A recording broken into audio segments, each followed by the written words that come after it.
slow parenting family from across the globe. Welcome again to another interesting edition of the Slow Parenting Podcast. My name is Richie Adewusi. Welcome. And regardless of what time it is, wherever you are reaching us or rather joining us from, is that time of the year when we begin to plan shopping, actually go shopping. Um, Pull up the pen and paper and begin to craft a New Year resolution, right? Okay, but don't go too fast. We're still here. This is still 2024. So welcome to the Slow Parenting podcast. And this edition today, still the same time we meet every Wednesday of the week, 1 p.m. Eastern Standard Time, US and Canada, and 7 p.m. West African time, including Nigeria.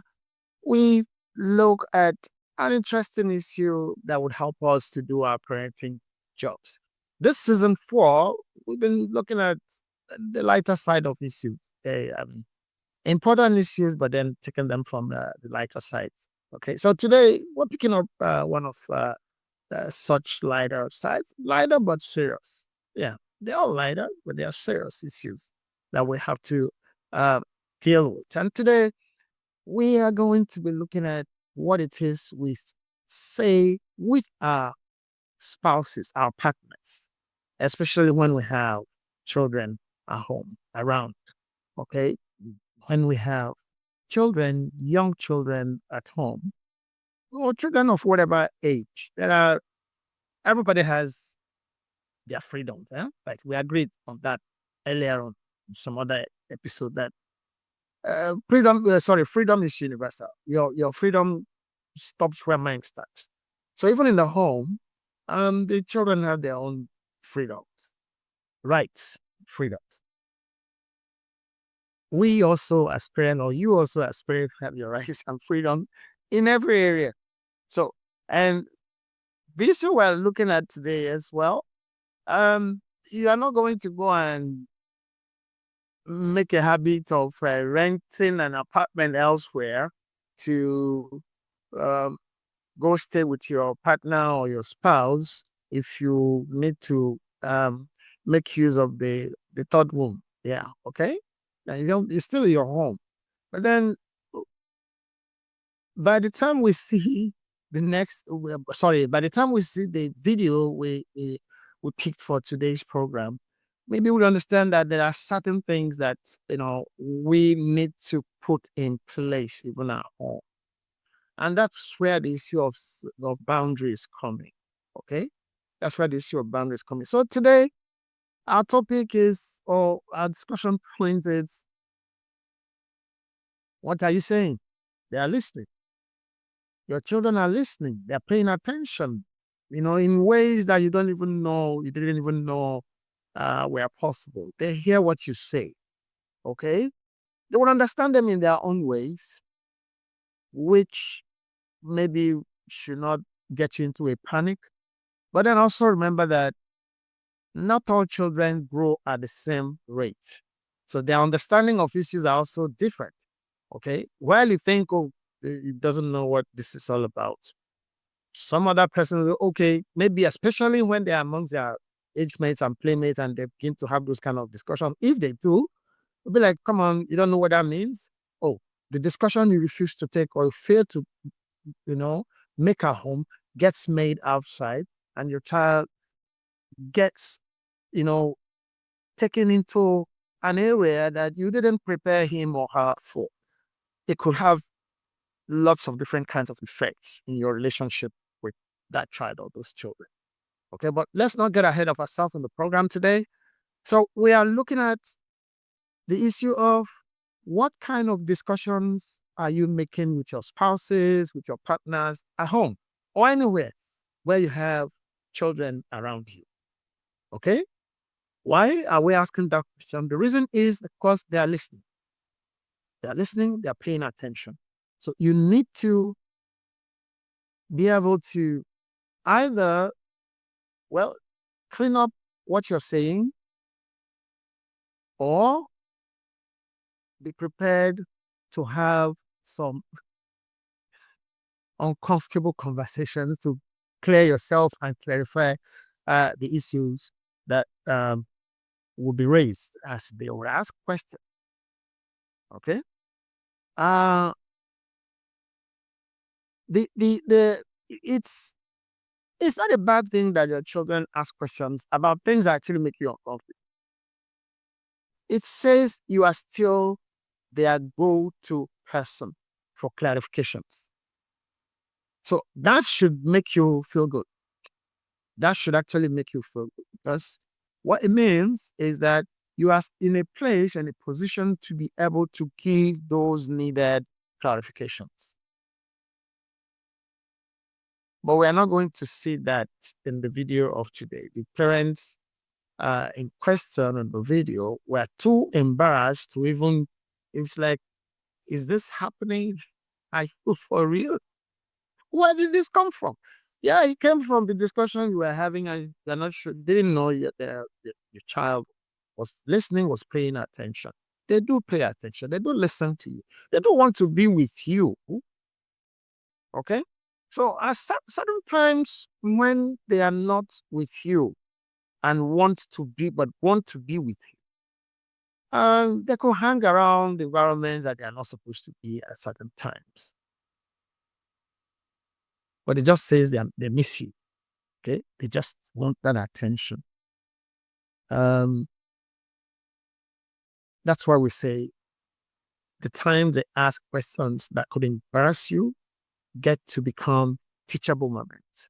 There you revisit maybe certain boundaries, or you agree on certain boundaries if they were not there initially. Okay?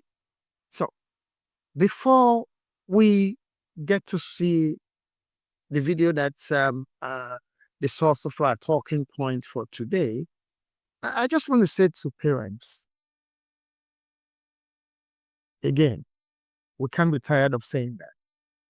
Communication, open, two-way, uninhibited, non-judgmental communication between yourself and your children is the biggest steroid you need for your family bonding. So anything that gets in the way of open, sincere, uninhibited, non-judgmental communication between you and your children, you should not let that thing stay. You should not let it, settle. Okay? So especially when the issue has to do with reproductive health, especially for young children. Depending on their ages, you break down what the issues are and respond to their curiosities, their questions, their interrogations with age appropriate responses. Okay? So without taking much more of your time, we're going to go ahead now and see the video today. Okay? I didn't want to break exactly what it is, but then let's get to it. After the video, we'll be back to talk about it. Thank you so much for staying with us. Where's the puppy? What puppy? I heard Daddy last night saying if you want a doggy, and you said yes. So where is it? Welcome back. It's a very short one. It's not long. It's not a long video at all. Well, if you didn't get it, or if you're going to be seeing this later, of course you will see in the video when we upload the video to YouTube later. This is live stream. If you missed it on the live stream, I will tell you what the video is about. Now, a child walks up to the parents who are still in bed in the morning. Okay, they are not got out of bed in their bedroom, and the child goes, "Where's the puppy?" The mother said, "What puppy? What are you talking about? What puppy?" He said, "Well, last night I heard when daddy asked, "Do you want a doggy?" And he said, "Yes." And the parents were thoroughly embarrassed. Both of them. The father couldn't even respond, couldn't do anything, just, covered his face. I was like, wow. And the mother was like, you know, like wasn't that she was in a hair salon trying to sheet her hair into different positions, but didn't still get to say anything, at least not in the video. Okay? You are perfectly right in your home to be free with your partners, with your spouses. But the children too are members of that home, remember? Okay? They also join in your conversation. Maybe not all your conversation there should join in. There are a number of issues that are raised in that video, and we'll visit them one by one. Okay? Number one is what we started with. Be mindful of what you say to yourselves, spouses, partners, when your children are around, because they are listening. That's the first thing. The second thing is, in that video, the issue of boundaries is raised. We are basing our discussion and responses purely on what we had from the video. The child says, "Last night I heard, where were you when you were here?" If it was last night and mommy and daddy were already in their bedrooms, that must mean they must have talked you into your bed to sleep. So where were you when you were getting to listen to hear what they were saying? The parents need to ask that question and settle that matter.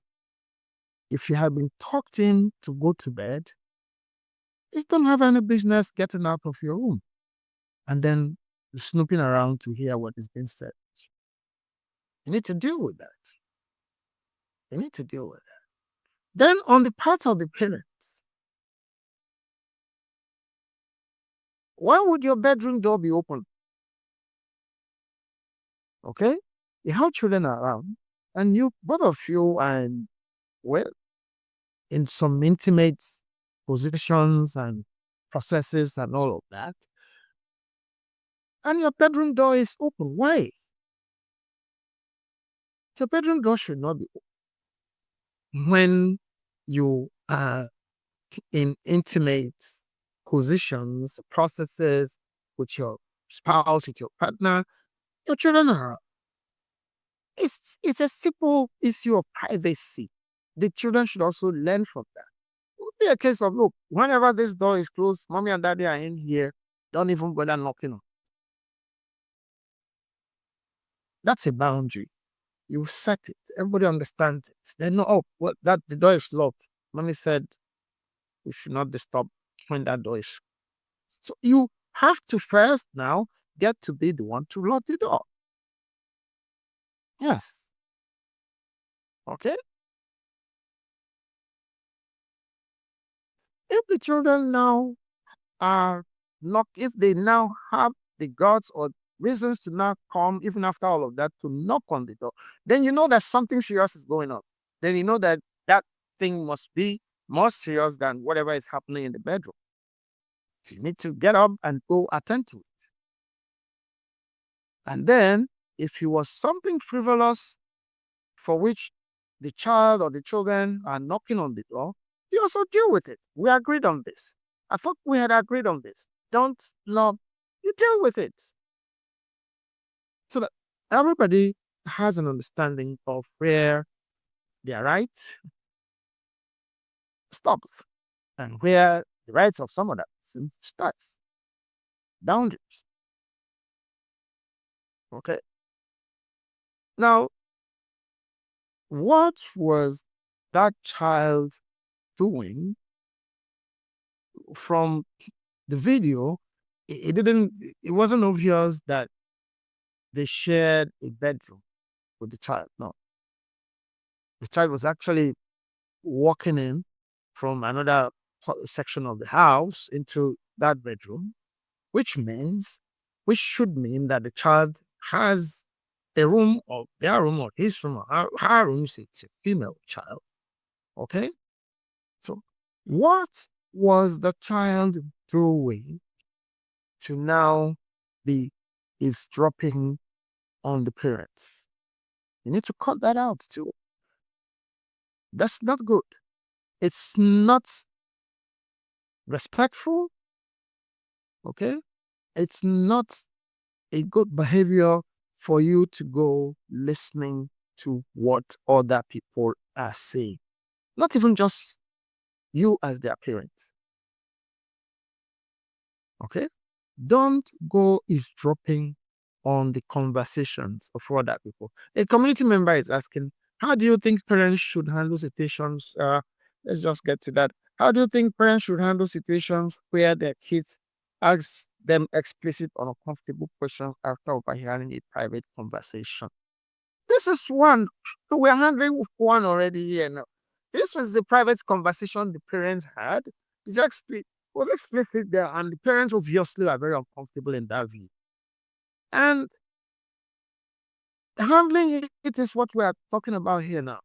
First of all, mommy and daddy have, there's no, okay, let's get that right. Mommy and daddy were discussing something else, which is for adults. Okay, yes. For the age that that child was in, there's no need to go into descriptions. Okay, usually adults freak out, become more concerned when children ask certain kinds of questions. And that becomes a reason for which, you know,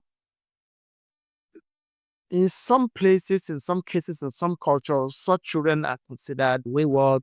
Uh, you know, they're beginning to exhibit bad behavior. No, the child is just being a child, it's just asking questions. And it's not asking for you to give any response that is beyond that child's age. During trainings where, with parents, in parent-child relationship issues, especially on reproductive health issues, I always ask one question. I ask parents, when you're leaving for work, either mother or father, and your child says, mommy or daddy, buy me an aeroplane when you are coming back from work. Which aeroplane do you think that that child is talking about? And at the meetings, at the trainings, at the workshop, they'll say, oh, well, the toy aeroplane, so different kind of responses. And I would tell them, no, the child is not asking you for a toy aeroplane. The child means the real aeroplane he sees in the sky or he sees in the movies. That's the one he wants. But wait for it. When you now return home with that toy airplane in a park and you hand that park to that child, what happens? They're like, oh, you'll be disappointed. No, the child will not be disappointed. The child will be excited. He has an aeroplane. As far as that child is concerned, that's the real McCoy. That's the one in the sky. So we panic as adults when children ask questions. The same way that child would feel satisfied after expecting an airplane in the sky and come back home and give that child an airplane in a box, it's the same way that child would be satisfied if you give responses that are appropriate to the age of that child concerning that thing for which you're feeling uncomfortable. I'll give another example here. Condoms. Okay? A child walks up to you and said, mommy or daddy, what's a condom?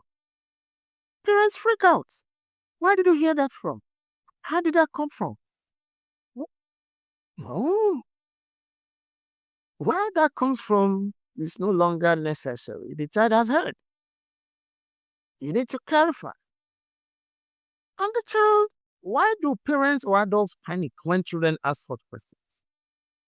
Parents or adults panic because they begin to think, how do I begin to explain this to this child now? You are thinking about use, processes, description. That's not what the child needs at that point, at that age. No, let me clarify this. A 4-year-old that's asking what's the condom, the response that child should get should not be the response that a 15, a 13, even 12-year-old child gets or should get if he says, what is the condom?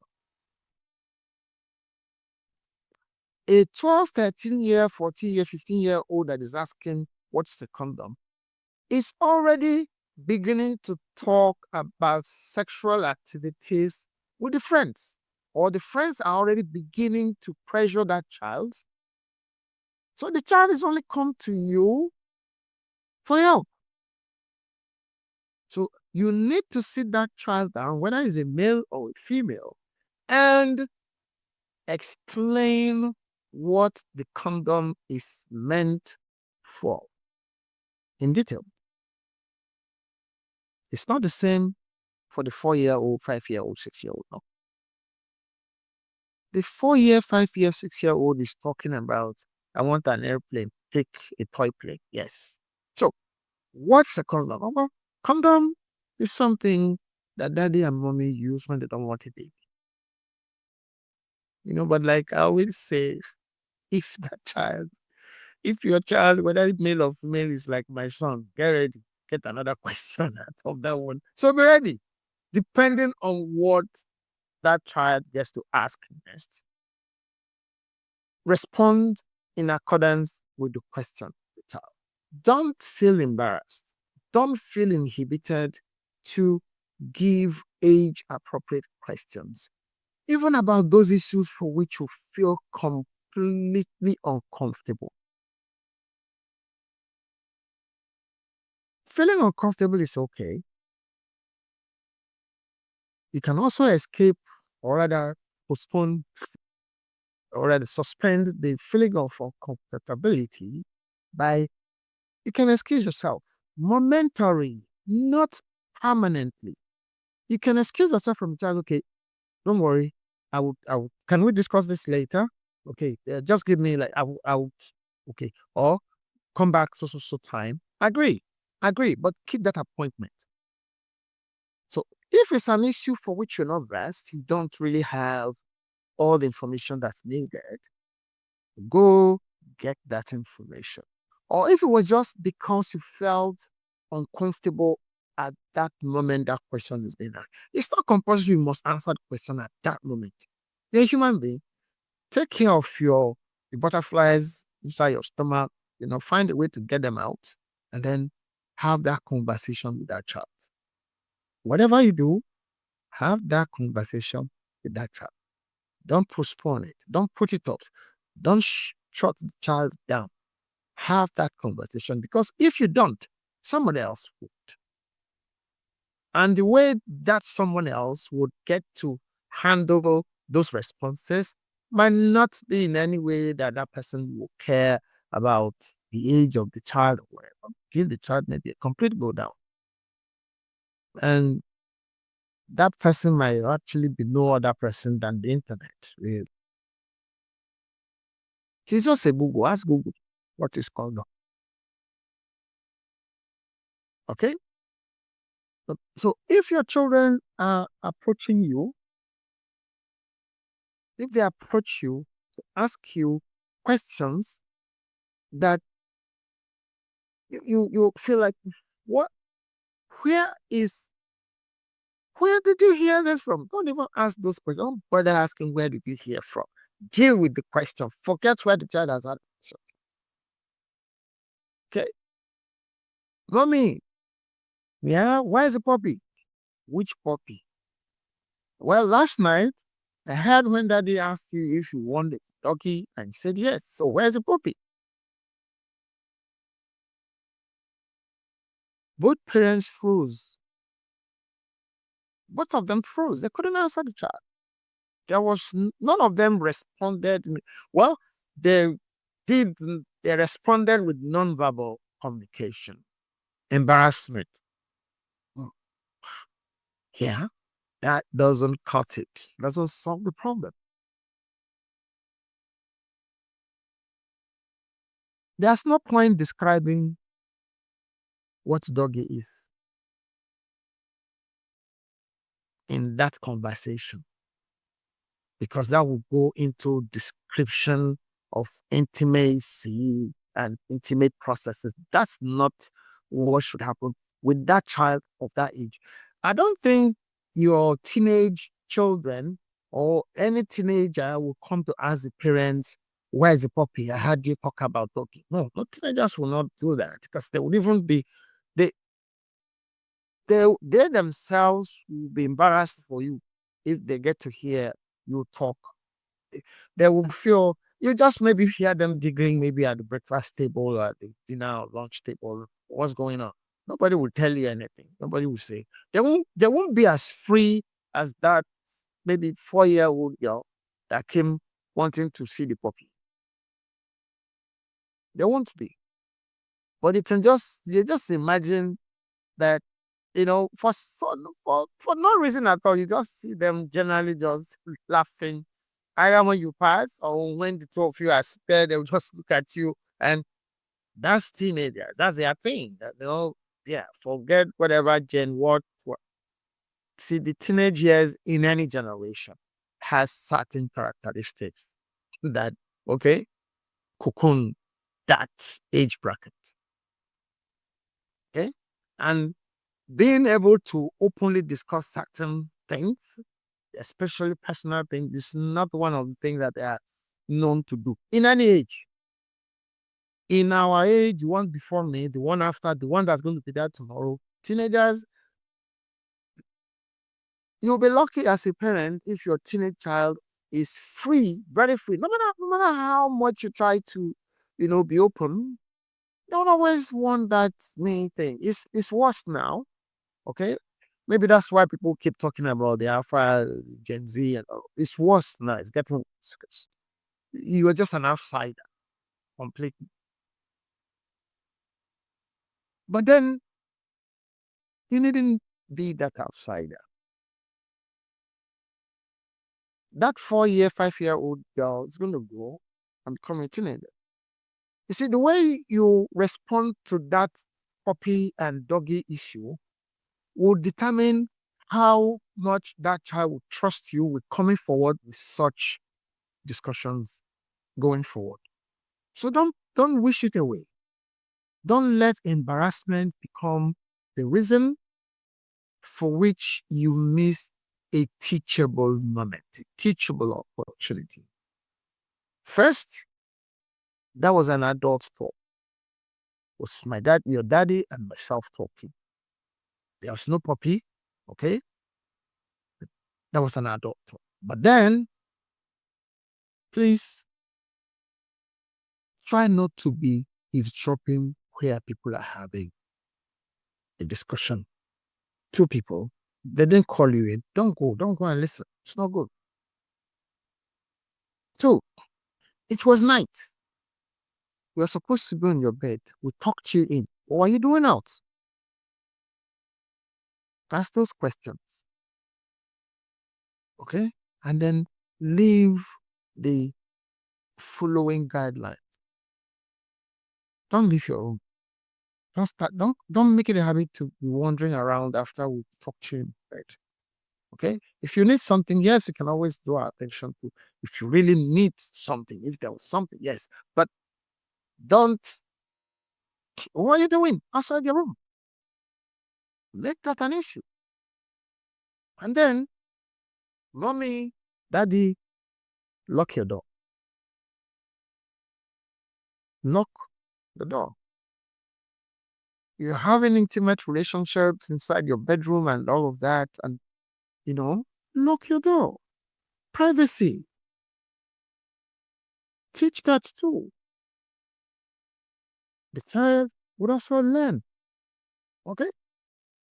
So we're going to go on a short break now. When we return, okay, we'll take more questions and more comments. And there are some more questions from our community members. When we return, we'll take those. Okay. Thank you for staying with us. Have a good laugh, but don't laugh at the child. There's a difference between having a good laughter with the child and laughing at the child. They're not the same thing. Laughing at the child will kill that child's self-esteem. You wouldn't want to try anything again for fear of being. Don't ridicule the child by laughing at the child. It wouldn't help.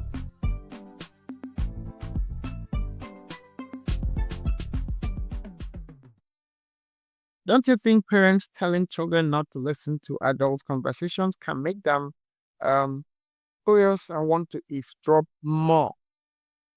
Well, it's a human thing. It's a human thing. Usually, it is said that people often are more drawn to doing things they ask not to do, especially within those parent-child relationship environments. But you need to put your foot down. You need to you don't need to hand it down as a decree. You need to have a conversation about why that is not desirable. Okay? If anyone, it's not just children, buy into an idea, a concept, they're more likely to remain with that concept, with that idea, to do what that idea, that concept is demanding of them or requiring of them to do, than when you just say, don't do this. Okay? First, let's explore how that will make you feel as an individual. If some other person is dropping towards a personal issue you are discussing with another person, would you feel good? The child will tell you, no, I won't. No, you give a life example. Let's say yourself and John, okay? You are talking about that time that you bedwet, and your friend and Paul came and was listening to where John and Chike, John was telling Chike, that time, I really felt embarrassed, so I bed wet. And, he said, no, I don't want Paul to hear that. Yeah, that is how I'll feel if you are listening to what I'm saying. That's private. It's private. It's not for everybody, including you. It's your daddy and myself. It's between both of us, nobody else. Okay? You have that conversation, you give that example, the child is most likely going to buy into it. And it's a call and response thing. You remind the child, should there be any sort. Remember the other time, oh sorry, I'm sorry. Okay? But most importantly, you have set a boundary. You have said, let's not do this because of this. Don't just say, let's not do this without saying the reason and then agreeing on the consequences for that happening going forward. If the child does not buy into it for one reason, you buy into it for the other one. For instance, if you get to, continue eavesdropping or leaving your room when you should be in your bed sleeping, you're not going to get this, you're not going to get that, Oh, sure, somebody said that might be going too far. No, it's not going too far. We understand reward and punishment. Every human being does. Okay? So, have the conversation, agree on the consequences or the rewards. Agree on the boundaries. Agree on responsibilities and repercussions. Okay? So, if the child then doesn't listen and continues, then you bring down the stick. The consequence needs to happen. Don't just say it for the sake of saying it. When you say it, so when you're saying what the consequences are going to be, that's the time to be reasonable. Being reasonable must not happen at the point where you want to apply the consequence. No. Be reasonable, accepting what that consequence is going to be at the time that you are agreeing on it. Okay? And if your child is like my son too, if you set a consequence that is high, don't you think that's too much? Okay. So, and I know he's not the only person, the only child like that as he was growing up. He's a grown up man now. Okay. But then you ask that, don't you think that that's too much? Okay. So you negotiate then what is not too much, what that child feels is an appropriate reprimand for disobeying or going contrary to establish, you know, boundaries. But set the boundaries all the same. Set the boundaries in agreement, child, or with the children. So let everybody know their roles, their responsibilities concerning the boundary. And let everybody know what the consequences of overstepping the boundary will be before anything is committed or the boundary is broken. Let the person know, wow, oh, I've done it. Yeah. Let the person start having that conversation with himself or herself. I have messed up. Yes. Okay. I've had situations where somebody went and brought the cane and say, okay, what are you doing with the cane? I want to report myself. Then you know that that child has the message has sunk. So if you might not anonymous at that point, it's okay. Well, it is good to know they didn't do this right. So would it happen again? No.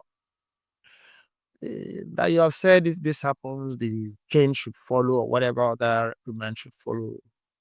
Shouldn't work at that time. The child has realized or did realize or gets to realize that I've done what I should not do and says, okay, I'm ready for my punishment. Don't also think that it backfires. Okay? Let go of what you should let go at the time that you should let go, especially when individuals show remorse, show understanding, take responsibility for their actions or inaction. Don't rub it in. It's counterproductive at that point. Okay? So yes. So that's that question. So the point is saying, oh, because you said it, it's curiosity. We all are curious. But then you know what they say, curiosity does what? Kills a cat. Eh? Okay, so there's consequence for curiosity. Don't let your curiosity make you, you know, overstep this boundary, please. It's not worth it. The consequence is not worth it. Let the child know. Let the children know. Okay? And then enforce the consequence if the boundary is broken.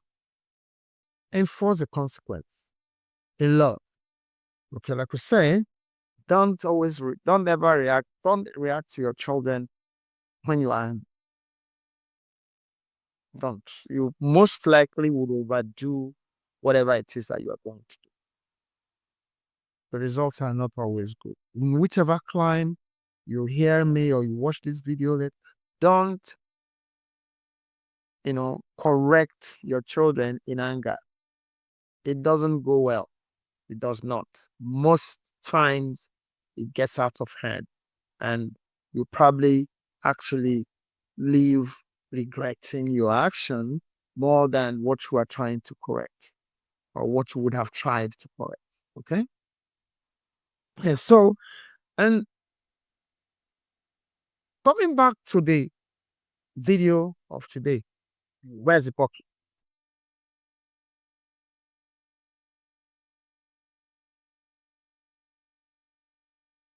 If you are following this, tell me in the comments as a parent, okay, what you expect those parents to have said to that child. Just share in the comment. Go ahead in the comments. Okay? Yeah. Just drop that. What would you as a parent had expect? What as a parent, what would you expect? What would you expect for any of the parents, whether the mother or the father of that child? What response would you have expected them to give to that child? Okay? Put in the comment and we'll come back and take those responses and then we'll begin to round up the program. Thank you. Don't go away. The boy child takes the mother's lipstick and begins to paint his face, and the next thing you know is he has an effeminate orientation. No, the child is just being a child. He's just experimenting with things here and doesn't say this is what the sexual preference he or she has or he has. No, it doesn't mean that. Or your female child prefers to wear your shoes as the father. And it's okay, this child has a nail. No. The child is just drawn to you as a father. Just let children be children, even as they are trying to navigate through the process of growing and becoming individual members of society on their own. Let's help them. Let's give them wings. Let's not chart routes that lead them to where when they eventually grow up, they're like, how did I get here? What happened? What am I? Who is this?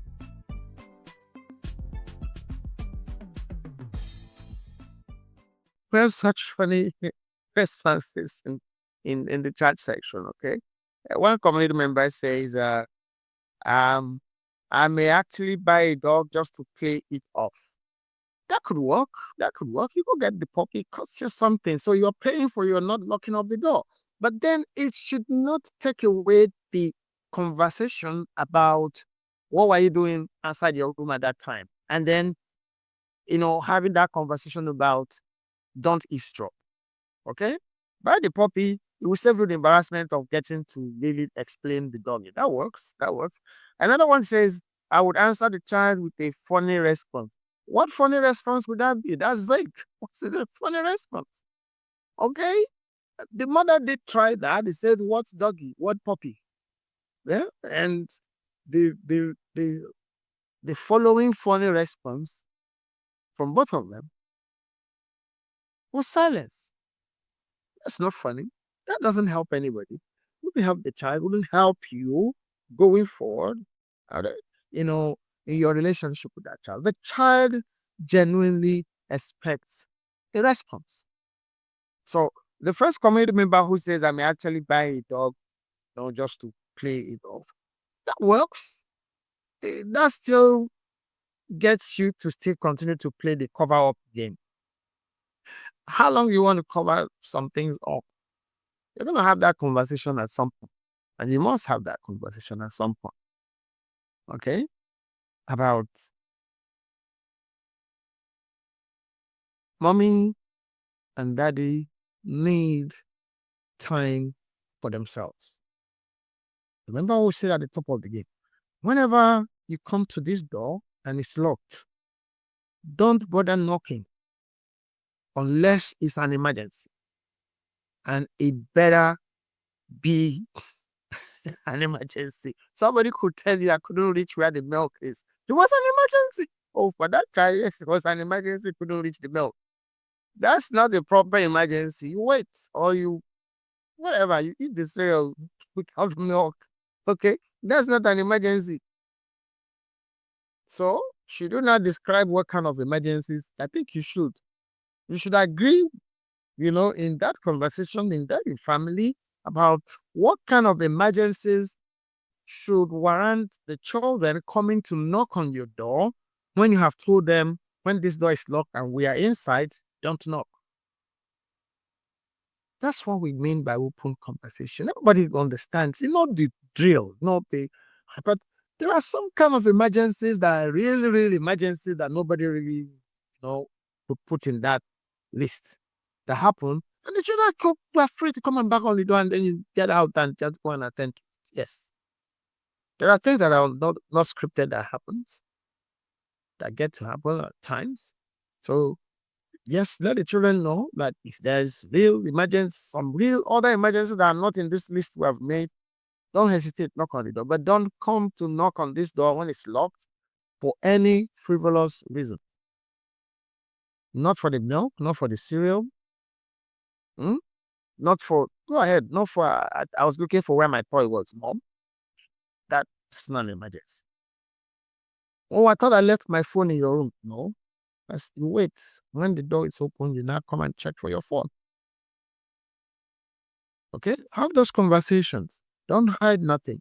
Don't assume anything. What you don't discuss, you don't get, appropriate response for. You don't get appropriate behaviors for. If you don't discuss things, if you don't get into conversation with your children, agree on issues, you don't get appropriate behavior, because there's nothing to measure appropriateness with if there had been no benchmarks established, ab initio. So what's appropriate that you didn't discuss? The appropriate is known to you as a parent. It's not known to the child. So it will be wrong to take on the child for something he has or she hasn't bought into, doesn't have any information about. So it's your responsibility to have those conversations, agree on boundaries, agree on consequences for breaking the boundaries. Yes. And apply being reasonable about consequences at the time those conversations are being made. It's not, sorry, I'm going to put this, it's not 12 strokes of the cane for any of you that knock on the door. Come on. So the time that boundary had been broken, it's not going to start negotiating 12 strokes of cane is too much. It has to be at time that you are agreeing on consequences. And everybody must participate in that. If you have managed to build a communication relationship with your children and your family, it doesn't happen by accident. Okay? You should build it.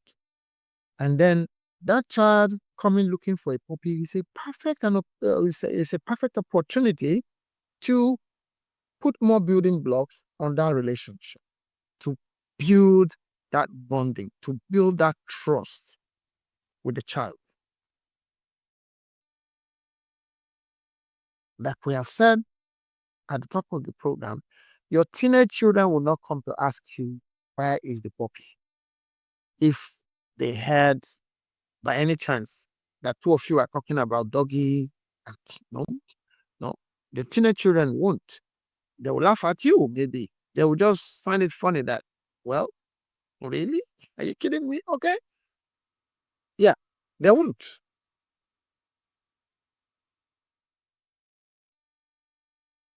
Well, then if you have a naughty child, they could ask questions depending on which parent that they feel closer to have certain kind of situation, questions with from, or have certain kind of conversations with. You can be sure even your teenage children can bring it up at some point. Maybe not, they might be not in the same way, not where is the puppy, because they know what you are talking about. Yes, they mostly do. The 5 year old doesn't. But going into a panic mode when such questions are asked by toddlers, by babies, 5, 6 years, 7 year olds, would not solve the problem. You need to face the issue, okay? And give age appropriate response. You can agree within your family what would be age appropriate response in that situation. Remember, we always say, let your communication and your relationship with your children be determined and dictated by your culture, your tradition, your religion, your family value. So I apply those in having that conversation to let the child know what is and what is not, what should be and what should not be. Okay? So it's been a very interesting uh, podcast for today. I'm delighted that you shared your time with us. I'm delighted for the engagement, the questions, the contributions that you've made. But remember, please support us on the Slow Parenting Podcast. Support us by subscribing. Share our podcast to your friends. Invite them over to join us on the live stream on YouTube. Okay, or share our videos, send to them.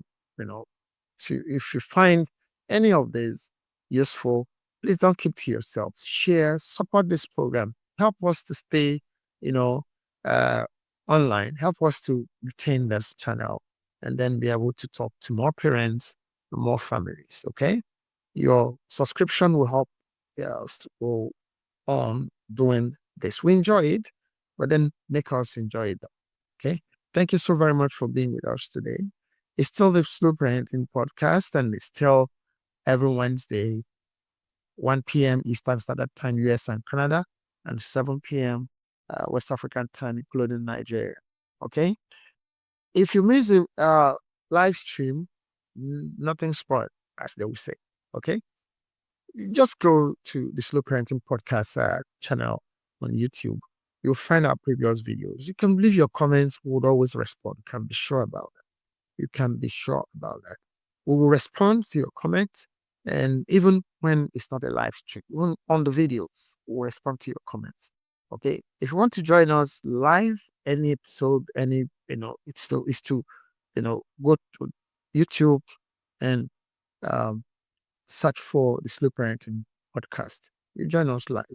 You leave your comments, engage, make your comments, ask your questions, share your perspective on the issues that we're discussing, and we'll gladly sync with you as a common member. Thank you so very much for being with us today.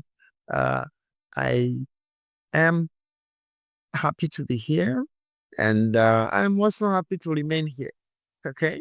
I'll be seeing you again next week. But between now and then, so a few other things would have happened. This is my birthday on Sunday. And I'm also going to be talking about a new book I've written about a very dear friend, my birthday celebration. If you check on the channel itself, you'll find, materials to, if you want to join us on Sunday. It will be live. It will be live streamed on YouTube too, so you can join us on Nostalgia Media. It's a Nostalgia Media premium event, so it's still available. It will be available live on the YouTube channel of Nostalgia Media. So thank you so very much. My name is still Richie Adewusi. I will see you on the next one. Bye bye.